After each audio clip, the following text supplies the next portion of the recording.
Why don't I like Jeeps? The wider your paunch and the larger your wallet, the bigger car you should have. In no case can you have a small car. The huge one. The bigger the better. And to the question, please tell me why do you need such a huge car, they have a lot of answers.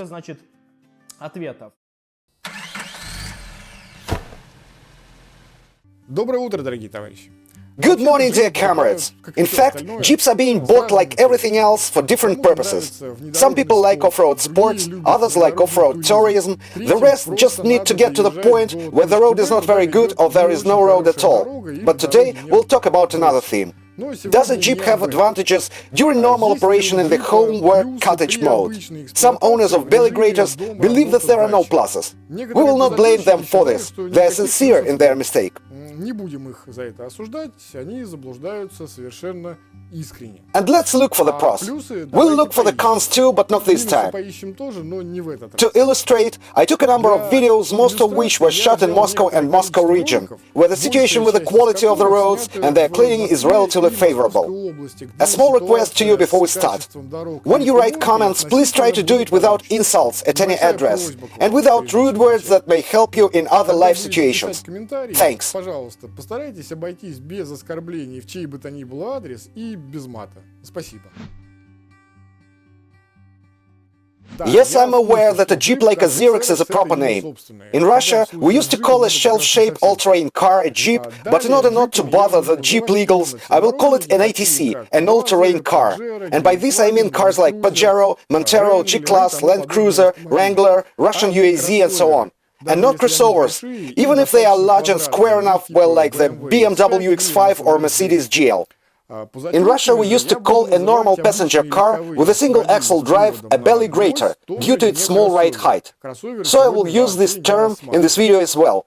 Please make sure we're not touching on crossovers today. A little note. For some reason, lots are sure that an ATC is certainly expensive. Meanwhile, UAZ, Niva, Suzuki Jimny, by the very fact of their existence, successfully refute this, as well as the idea about the indispensable vastness of an ATC. The second stereotype, which amuses a lot, is the mandatory presence of a huge paunch of an ATC owner. You can watch the previous videos where I appear in full growth.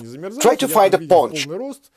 We'll present the discovered advantages of ATCs in descending order of evidence. Let's start with journeys to the country house. Of course, it's not a city, but if you have a country residence, it's somehow necessary to get there.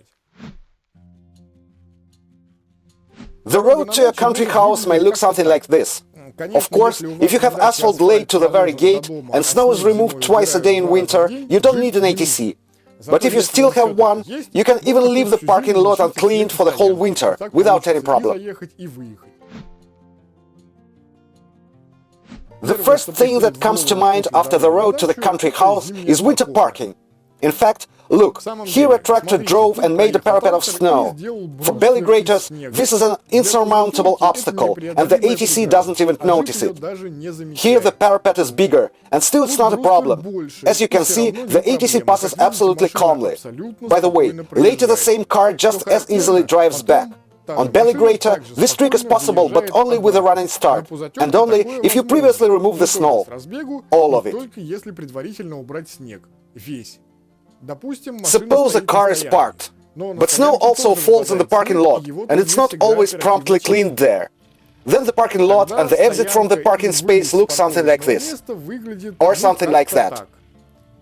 In fact, belly graters go exactly the same, but at first their owners have to wave a shovel. Further, parking space.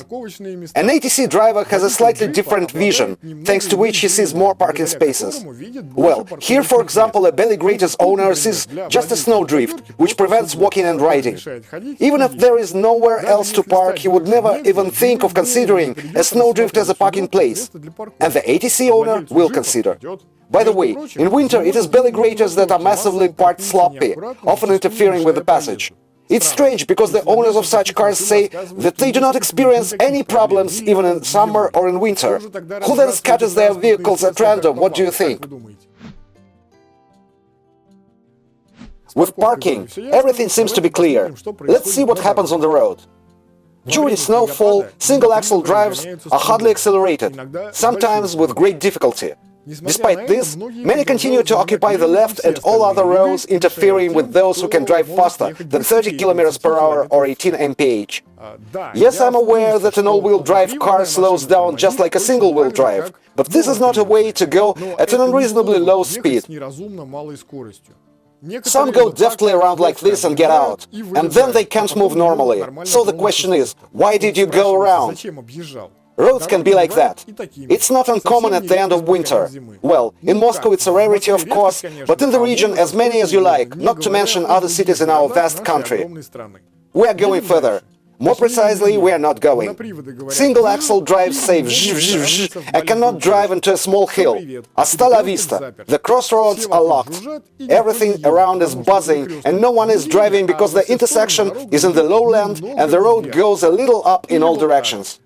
Or like this, one stuck on the road, the second started to go round and got stuck in the second row. Or is it the wrong lane at all, it doesn't matter. Perfect. Further goes a traditional entertainment for pushing cars.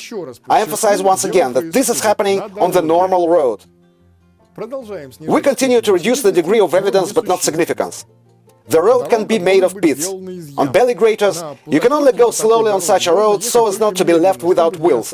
In an ATC, you can drive quickly and nothing will happen to it. It's rather strong. You can overtake on tram tracks. On belly graters, you can do it as well, but owners of such cars usually go into other kinds of sports. It happens even like this. For belly graters, this is an insurmountable barrier. You can go around on an ATC. What is interesting, several times I watched as people clean fallen trees from the road. For some reason, it's ATC drivers who have an axe with them, sometimes a chainsaw. For some reason, these trees are dragged by ATCs to the side. What would the belly grater owners do without ATCs is unclear. Either bypass or wait for the rescue service because there is no tow rope. There is no axe, apparently there is not always a desire either. Finally, natural disasters sometimes occur. I'm not talking about snowfall, but about real problems. Flood, for example. You see Tuapse town, Russia. Belly graters are simply washed away and crippled. It's a painful show. ATCs had a chance to leave. Who moves to the side with a difficult oncoming passage? Right, an ATC, because it can. What do belly grater owners do in such situations? That's right, they back away, sometimes far away. And sometimes they start to find out who should be handed back, which of course simplifies and speeds up the process. Crossroads are sometimes tied into a knot. Because of accidents or because of insufficiently reasonable drivers, the reason doesn't matter. As in the case of a tree, on a belly grater you only have to passively wait. In an ATC, you can sometimes go around. And we are driving along the same road, under the same conditions, and Lada and my little car go through without a problem, while X6 was stuck. Why are you buying such cars that cannot drive? This is a popular meme called "Here, any fool on a sedan would have passed." No comment, just laugh. I am properly indignant at another fact. I swear to you, all my life, and I'm already 20 years old, and throughout my life I have constantly ridden with Dad's car, and often we got stuck and helped in the snow there, in the mud somewhere, you know, there on hunting or fishing. I have never seen in my life that some black Lexus or some BMW owner, well, in general, I'm not an expert in cars, a person came out of a square jeep and helped at least to push. I have never seen it.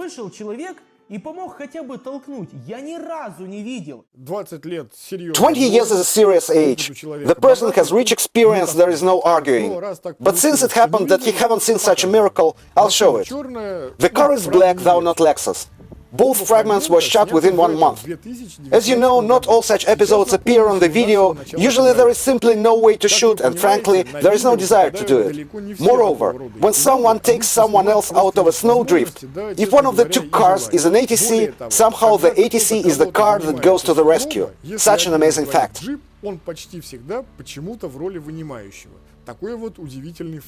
Another video. The car is black again. It's curious that the navigation showed this place as a road, offering it as a detour of traffic jam on a highway. Well, in general, it's really a road, just not for everyone. You see the result in front of you. Another fact is more interesting. In a majority of such cases, the belly grater owner doesn't have a shovel and a tow rope. But he's sure that all the necessary stuff is stored in every ATC he meets, and the owner of the ATC is simply obliged to give up everything and start helping him to pull out the car, including installing the rope. And the belly grater owner will simply stand aside and observe the process. Some even do not say thanks after that.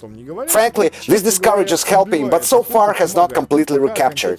Fortunately, not everybody behave like that, not even the majority. But unfortunately, there are still quite a lot of such people. I'm not talking about the fact that it's a little strange to drive into the snow without understanding how you will get out of it. And it would be nice to think a little in advance where and how you will seek help if you get stuck. And then some people spend hours trying to dig the car out with a credit card. Ease of getting in and out. You fall somewhere down when getting in a belly grater and you step into the ATC. In this sense, of course, the most convenient thing is a crossover.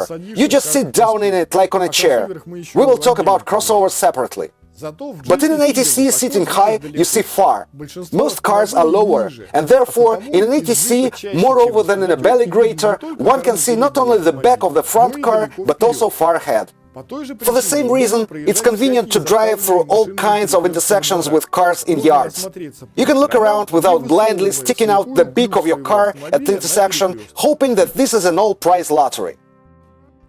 In an ATC, you can even drive right up to a rather high curb, without your wheels resting on it, without risk of tearing off the bumper. Sometimes this greatly simplifies maneuvering. ATC tires are difficult to pierce on the edge of the pit or spoil in another similar way. More precisely, in the city it's almost impossible.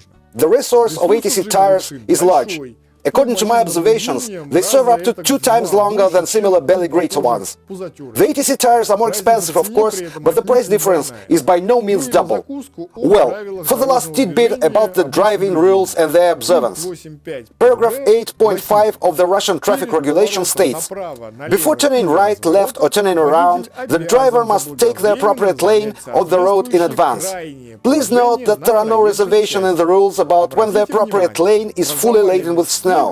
As you see, the belly grater owners violate even if they don't want to. Subscribe to learn about the cons of owning an ATC in the city. Good night.